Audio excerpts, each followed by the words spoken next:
আসসালামু আলাইকুম রহমতুল্লাহি ওয়া বারাকাতুহু। সম্মানিত ভিউয়ার্স, আজকে আপনার বইয়ের কথা বলছি। স্বপ্নযুগে রাসূলুল্লাহ সাল্লাল্লাহু আলাইহি ওয়া সাল্লাম মাওলানা মুহিউদ্দিন খান সাহেব এই বইটি সংকলন করেছেন বিভিন্ন কিতাব থেকে রাসূল করিম সাল্লাল্লাহু আলাইহি ওয়াসাল্লামের স্বপ্ন দেখার ঘটনা দিয়ে। আপনাদেরকে দুইটি ঘটনা শোনাচ্ছি। হযরত মাওলানা সৈয়দ হুসাইন আহমদ মাদানী রহমতুল্লাহ আলাইহি তার আত্মজীবনী নকশে হায়াত গ্রন্থের প্রথম খণ্ডে লিখেছেন, মদিনা শরীফে অবস্থানকালে স্বপ্নে দেখলাম আমি বাবুস সালামের পথে পবিত্র মসজিদে নববী শরীফে প্রবেশ করে হুজরা মুবারকের দিকে অগ্রসর হচ্ছি। হযরত নবী সাল্লাল্লাহু আলাইহি ওয়া সাল্লাম যেন কবর শরীফের উপর একটি মহামূল্য স্বর্ণনির্মিত কুরসিতে বসে আছেন। তার চেহারা মোবারক কেবলার দিকে। আমি ডান দিক থেকে এগিয়ে হাজির হলাম। তিনি আমাকে 4টি বস্তু দান করলেন। একটি হলো ইলম, আর অবশ্য 3টি কী ছিল তা এখন আর মনে করতে পারছি না। এরপর আমি কুরসির পিছন দিক হয়ে সম্মুখে অবস্থিত একটি সুন্দর বাগানে গিয়ে প্রবেশ করলাম। বাগানে অনেক গাছ, সবগুলি গাছই মানুষের মাথা থেকে সামান্য একটু বেশি উঁচু।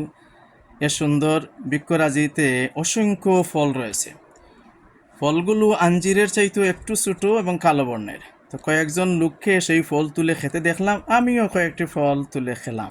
এত সুস্বাদু ফল যে এর স্বাদ ভাষায় বর্ণনা করা যায় না। বাগানের মধ্যে শাহতুত এর একটি গাছ দেখতে পেলাম, এতেও প্রচুর ফল ছিল। আমি কয়েকটি ফাঁকা ফল তুললাম এবং এই মনে করে সাথে রাখলাম যে হুজুর সাল্লাল্লাহু আলাইহি ওয়া ইসলামের তবিয়ত বেশি ভালো নয়, এগুলো তার জন্য নিয়ে যাব। স্বপ্নের মধ্যে আমি এর স্বপ্নের কথা শাইখুল হিন্দ মাওলানা মাহমুদুল হাসান সাহেবের নিকট বর্ণনা করলে তিনি বললেন, হযরত রাসূল করিম সাল্লাল্লাহু আলাইহি ওয়া সাল্লামের পক্ষ থেকে যাই কিছু পাওয়া যায় তার মধ্যে অফুরন্ত বারাকাত রয়েছে। নকশে হায়াত কিতাবের নাম। হযরত মাওলানা মুফতি সৈয়দ আমিমুল ইহসান মুজাদ্দিদি বরকতি রহমতুল্লাহ আলাইহি ছিলেন এদেশের একজন প্রাতঃস্মরণীয় বুজুর্গ। দীর্ঘদিন তিনি মাদ্রাসায়ে আলিয়া ঢাকার হেড মাওলানা এবং শাইখুল হাদিসের গৌরবজনক পদে অধিষ্ঠিত ছিলেন। জীবনের প্রথম দিকে তিনি কলিকাতার সুবিখ্যাত নাখুদা মসজিদের ইমাম এবং মুফতির দায়িত্ব পালন করেছেন। আজীবন হাদিসের সেবক এবং বহু গ্রন্থ প্রণেতা হযরত মুফতি সাহেব রহমতুল্লাহ আলাইহি তার নিজের সংকলিত জুমা এবং ঈদের খুতবা গ্রন্থের ভূমিকায় লিখেছেন, আমি যখন কলিকাতার নাখুদা মসজিদের ইমামতি করতাম তখন সেখানকার একজন আবেদ ব্যক্তির স্বপ্নযুগে রাসূল করিম সাল্লাল্লাহু আলাইহি ওয়া সাল্লামকে এই মন্তব্য করতে শুনেন যে আমিমুল ইহসান বড় ভালো ইমাম। 1971 খ্রিস্টাব্দে হজ এবং রওজা পাক জিয়ারত শেষে দেশে ফেরা আসার পর একদিন কলিকাতার বিশিষ্ট সাক্ষাৎ প্রার্থীর মধ্যে থেকে একজন প্রশ্ন করেছিলেন, রীতিমতো নামাজ দুয়ার দ্বারা আখেরি নবী সাল্লাল্লাহু আলাইহি ওয়াসাল্লাম এর জিয়ারত সম্ভব কি না।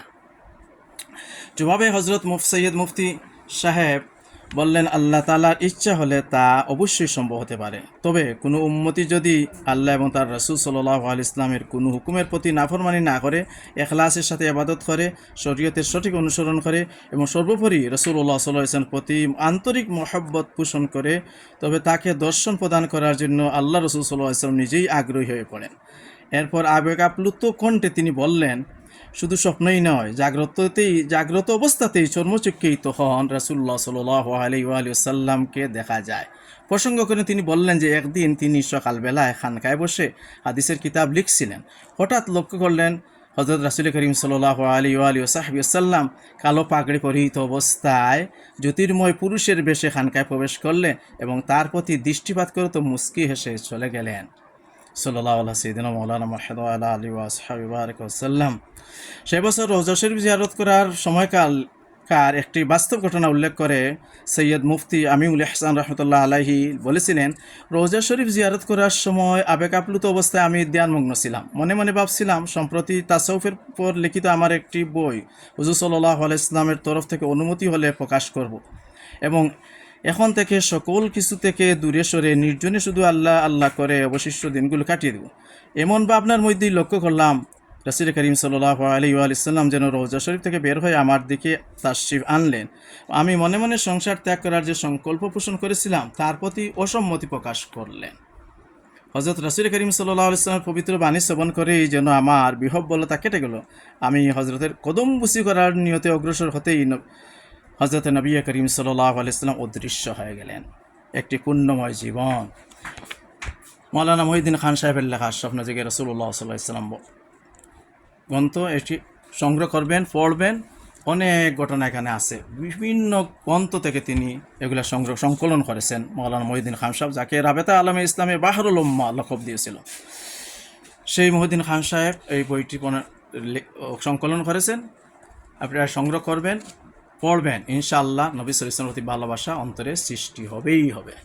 আসসালামু আলাইকুম ওয়া রাহমাতুল্লাহি ওয়া বারাকাতুহু। আসসালামু আলাইকা আইয়ুহান নবী ওয়া রাহমাতুল্লাহি ওয়া বারাকাতুহু। আসসালামু আলাইকা আইয়ুহান নবী ওয়া রাহমাতুল্লাহি ওয়া বারাকাতুহু। আসসালামু আলাইকা আইয়ুহান নবী ওয়া রাহমাতুল্লাহি ওয়া বারাকাতুহু। আসসালামু আলাইনা ওয়া আলা ইবাদিল্লাহিস সালিহিন। আসসালামু আলাইকুম ওয়া রাহমাতুল্লাহি ওয়া বারাকাতুহু।